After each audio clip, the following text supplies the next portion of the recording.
You're scaring people. Do you really want to scare your own people this much? He talks about homegrowns are next. I mean, people are scared, not just illegal immigrants, and a lot of them are working. I live in L.A. They're the only people here who do work. So here's what you don't know. First of all, President Trump has promised we're going to concentrate on public safety threats and national security threats, right? And the data shows it. Every morning I look at 22 pages of data. The last time I looked at the data was the day before yesterday. 70% of everybody arrested is a criminal. 70%. Who's the other 30%? A lot of them are national security threats. We've arrested thousands of national security threats. Most of them don't have criminal histories because they're laying low to do their dirty deed down the road. So let's set the stage right away.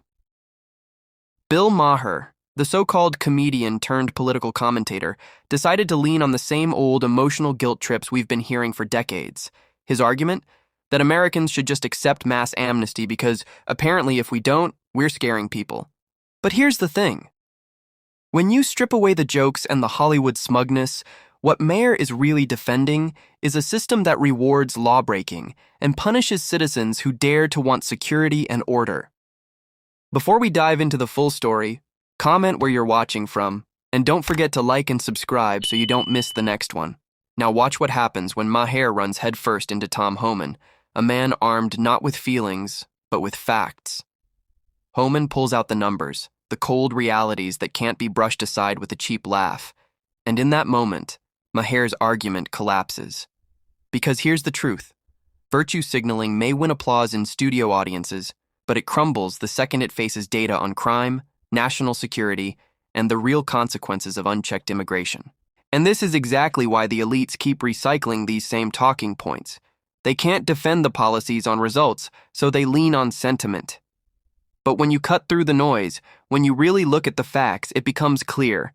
Emotional manipulation doesn't stand a chance against reality. I would agree that we need some immigration. Like we used to have a quota, like 1 million people a year. Say that's the right number. We still do. We're the most giving nation in the entire world. Okay, so let's say it's that. And we went overboard for the last 4 years under Biden, and we let in too many. Wouldn't it be smarter now to say, now that it's zero, let's let that even out? We were going to have 1 or 2 million every year, but we let in 10 million. Instead of uprooting all these people now, why not just an amnesty? Okay, it's not exactly kosher how you got here, but the amount of people you're scaring. I mean, I'm going to say to you the thing I said to him when I had dinner with him that horrible night.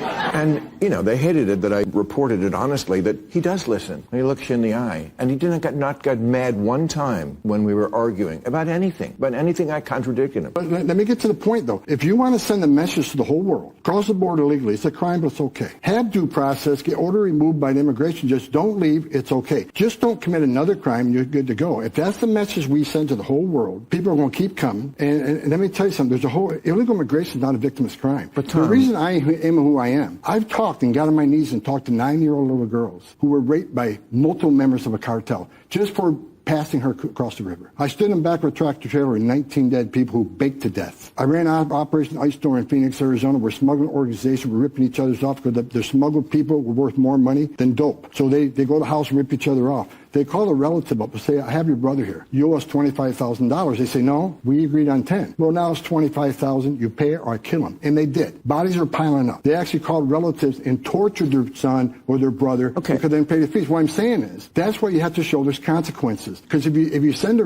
message, there's no consequences, and you want to reward illegal behavior, that's not going to stop. Right. And I get all that. And for all that, I thank you for your service. Truly. And this right here is the perfect example of how disconnected elites have become from ordinary people. Bill Maher tries to wrap immigration in a shiny, feel-good package, as if it's some noble project that hardworking Americans should simply accept without question. But the reality? His position has nothing to do with compassion. It has everything to do with cheap, compliant labor that benefits his wealthy friends. Think about it. This is the same man who openly mocked British citizens when they said their own culture was slipping away, brushing off their concerns as if national identity didn't matter. He even went so far as to celebrate the decline of natural-born citizens as if erasing a culture is something to cheer about. That's not empathy, that's arrogance. And it proves one thing. Maher doesn't understand what culture means, what sovereignty means, or what it truly means to have a country worth defending. Americans never signed up to become a permanent servant-class economy, but that's exactly the future Maher and his circle are pushing. They benefit from the system, while the middle and working class pay the price. And when pressed on the facts, when Tom Homan lays out the data in black and white, Maher has no real answers, no rebuttal, no logical counter, nothing. Just silence and weak deflections. And that silence says it all. It exposes just how flimsy his politics really are. But what we also see is people being just taken away who are just regular day workers. The waitress who worked for 14 years at some coffee shop. And everybody's like, oh, you know what? We voted to get rid of the bad people, the people you were just talking about, but not Carol. What's going on there? Don't you think it's been a little heavy-handed? Don't you think you've picked up a bunch of people who shouldn't be picked up at all? It doesn't seem like it was done with a scalpel. What I think about every day is, again, we prioritize the worst first, and the numbers show we do it. What I've said from day one, if you're in the country illegally, you're not off the table. You know why? Because there are millions of people standing in line, taking their tests, doing the background investigations, paying their fees to be part of the greatest nation on earth. If you want to be a part of the greatest nation on earth, there's a right way and wrong way to do it. If you like it or not, the ones who are here illegally cheated the system. They moved themselves to the front of the line, and they've overwhelmed the immigration court system back 9-10 years, which means that people who are really trying to come here the right way are sitting in the back of the bus. Right? It's just like what people don't talk about, these 10 million, 10.5 million came to the border in Biden. Well, they're asylum seekers. What people don't understand, if you look at immigration court data over the last 10 years, nearly 9 out of 10 of them will get an order removal because they don't qualify for asylum. They're not escaping fear and persecution from the home government because of race, religion, political affiliation. They're coming here for a better life, and I get that. But while they're clogging up the system and cheating the system, there are literally thousands of people in this world that really are escaping fear and persecution from their home countries that are sitting in the back of the bus. Yeah. So there's a reason we're a nation of laws. And if you or people don't like what ICE is doing, they go scream at Congress. We're enforcing laws today in that. Well, I hope it all gets better. I thank you for coming here and explaining. And this right here is the disconnect on full display. Bill Maher whines about enforcement being too heavy-handed, but he completely ignores the sheer scale of what's happening. We're not talking about a minor issue at the edges. We're talking about millions of people here illegally, straining our schools, overcrowding hospitals, and squeezing the job market for working Americans. The left obsesses over the so-called fears of illegal immigrants. But what about the fears of the families who play by the rules? What about the American workers watching their communities, their wages, and their children's futures stretched to the breaking point, and then, with a straight face, they paint ICE as the villains?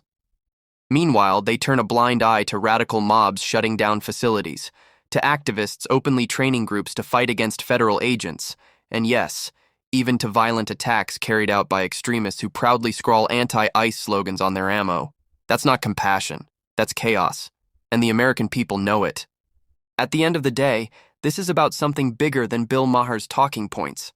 It's about whether America remains a nation of laws and a nation that protects its own citizens, or whether we cave to the emotional manipulation of elites who will never feel the consequences of the policies they push.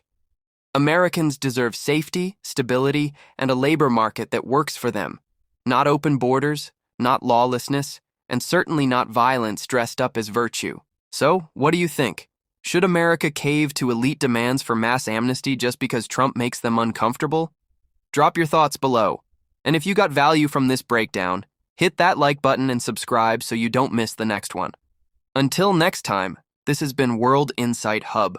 Thanks for tuning in.